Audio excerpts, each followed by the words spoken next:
Black athletes have long found themselves entangled in politics, and when they're vocally opposed to the black majority, they get good press and reputations, or at the very least, aren't told to stick to playing sports. When legendary Olympic gold medalist and The Ohio State University alum Jesse Owens left the competitive circuit for the pros in 1936, he was desperate for money. Keep in mind that my alma mater shamefully did not offer Jesse a scholarship while he competed on the track team and won 8 NCAA championships, so he worked his way through school. His limited abilities as an amateur for the Olympics weren't lucrative either. Time magazine reported, with very little money in his pocket, sprinter Owens made no secret of the fact that he was returning to the U.S. to cash in on his athletic reputation for all it was worth. Owens himself announced, "I'm busted and know the difficulties encountered by any member of my race in getting financial security." Keep in mind that the young Olympian had a wife, daughter, and another on the way. So it was a no-brainer when he was approached by campaigners for the anti-New Deal oil tycoon Republican Alf Landon. In exchange for a grip of cash, Owens would tour 30 states in the midst of the Great Depression and champion Alf as a protector of economic rights who would create more jobs.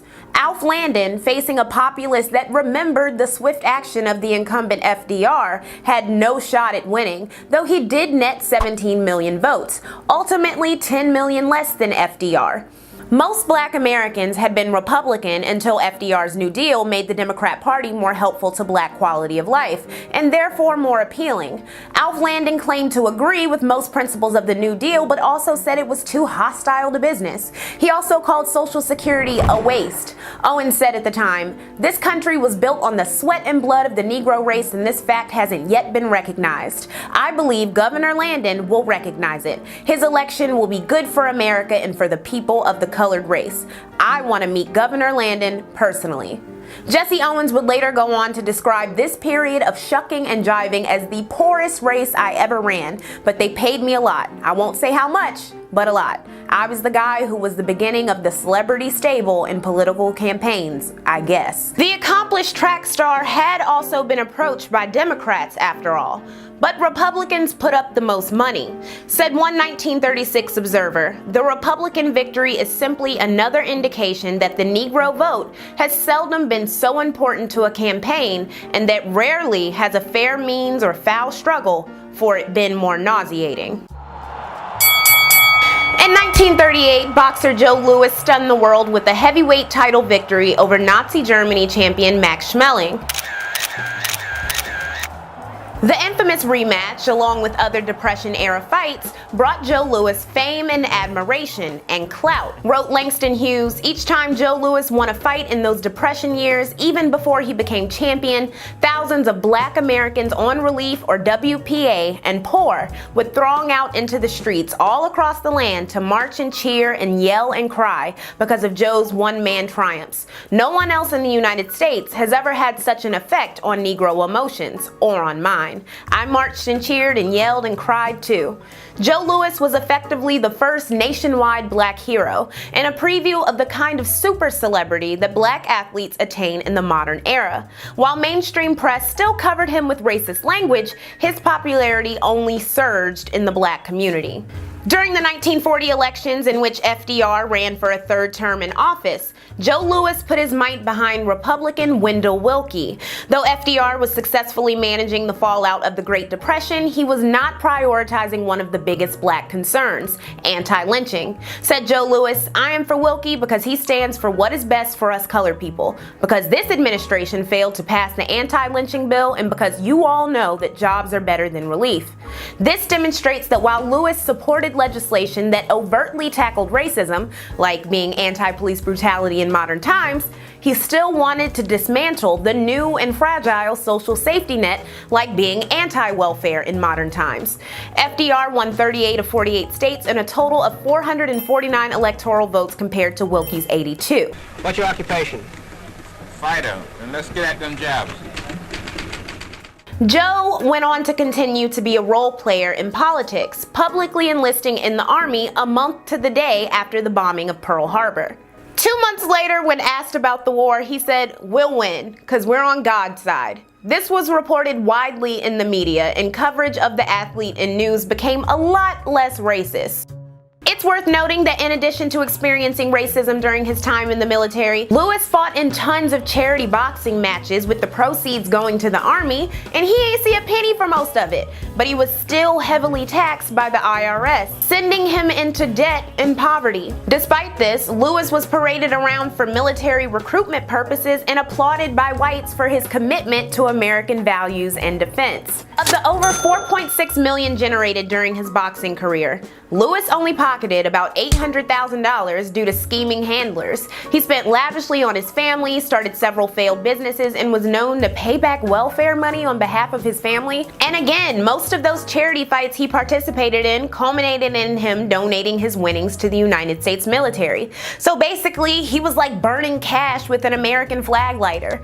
For all his political motivations, Lewis never championed that black World War II veterans like himself should receive a proportionate share of GI Bill funds, aka the bill that propelled many white Americans and their offspring into the middle class for generations through cheap home, business, and college loans. Fast forward to 1968, when Richard Nixon is running for president and supremely unpopular with the black community.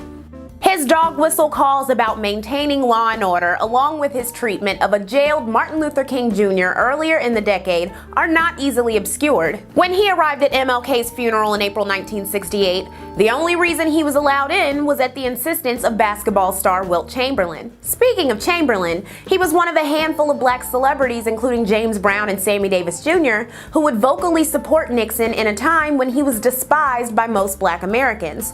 As it turned out, the support came at a cost. As discussed by Leah Wright Riguer in The Loneliness of the Black Republican, Wilt received federal funds for one of his restaurants. This wasn't uncommon among black professional athletes who were the prime targets of Nixon-approved financing for black athlete entrepreneurs. Former Pittsburgh Steeler Brady Keys got federal funding for his All-Pro Chicken restaurants, which had 150 franchises in 11 cities by 1970. Many were opened by other black athletes with the help of federal financing. Brady Keys was an advocate for black businesses and franchising who successfully helped usher in more fast food restaurants like Burger King into black neighborhoods, which is good and bad depending on how you view it.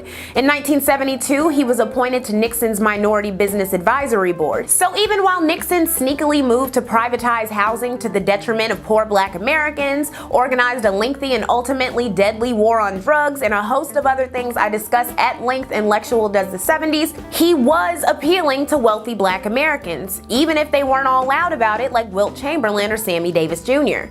Being loud about such contrarian support could damage one's career, like in the case of the latter celebrity. When Sammy popped up at the 1972 GOP convention to endorse Nixon, he was dragged by the black community. Sammy had been a donor to the Black Panther Party and supported Bobby Seale for mayor of Oakland, but that went out the window with his support of Nixon. He was further ostracized after he went on a United Service Organization trip to Vietnam, which was increasingly unpopular and also being disproportionately fought by poor black men. When Nixon's administration noticed Sammy's falling popularity with the black community, he distanced himself. Sammy later admitting to regretting supporting Tricky Dick. Speaking of the war in Nam, Ronald Reagan loudly supported the Vietnam War, saying that America had fought for a noble cause. This is the same war that boxing champion Muhammad Ali was drafted to fight in. My conscience won't let me go shoot my brother or some darker people or some poor hungry people in the mud for big powerful America and shoot them for what? They never called me nigger. They never lynched me. They never put no dogs on me. They never robbed me of my nationality, raped and killed my mother and father.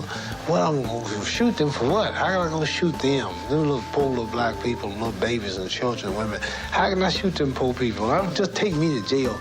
After defying draft orders, Muhammad Ali became one of the most hated men in the country, but his defiance further added passion to the ongoing civil rights and black power movements.